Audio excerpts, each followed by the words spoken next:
Rekaman KA-52 Rusia tampak beroperasi pada posisi pasukan Ukraina.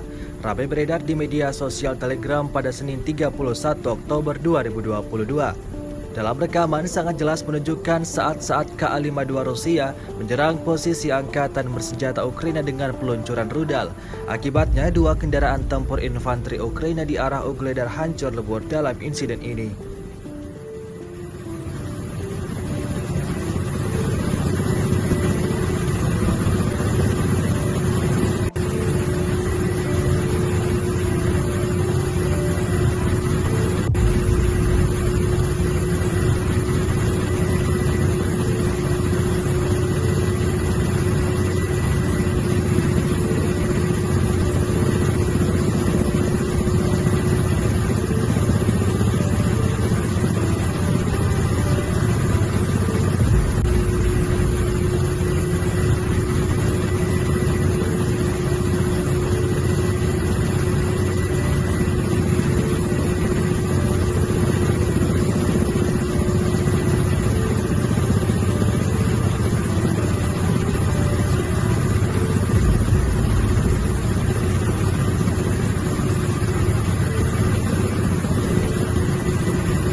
Selama invasi berlangsung, Rusia secara total merilis 328 pesawat Ukraina, 167 helikopter, dan 2.380 kendaraan udara tak berawak, serta sistem rudal anti pesawat dieliminir oleh pasukan Vladimir Putin.